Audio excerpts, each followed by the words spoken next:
U.S. natural gas can easily replace Russian gas in Europe. This is according to the chief executive of EQT, the largest gas producer in the United States. The United States has both the availability and the desire to produce more, EQT's CEO Toby Rice has said. Rice added that the U.S. has enough gas to quadruple its current output over the next 8 years. But boosting exports of natural gas to Europe is not only a question of availability and the willingness of U.S. gas producers. Other obstacles, such as the lack of a sufficient number of import terminals in Europe and export terminals in the United States, are preventing U.S. gas from taking the place of Russian gas in Europe. How long would it take? How fast could U.S. LNG new shipments, not what you currently ship, arrive in Europe?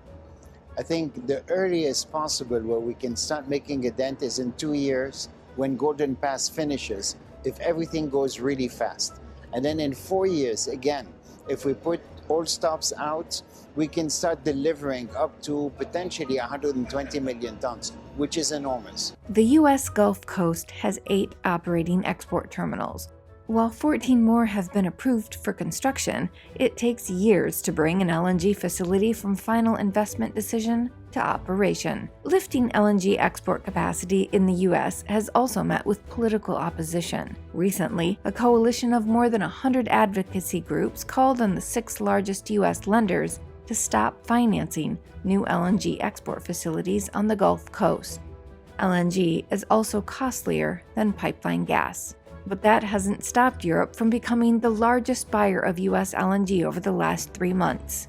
25 or 30% of my gas went to Europe in January and February because they were paying the most. 70% of our gas from the Freeport is going to Europe. But Europe is quickly running out of regasification capacity.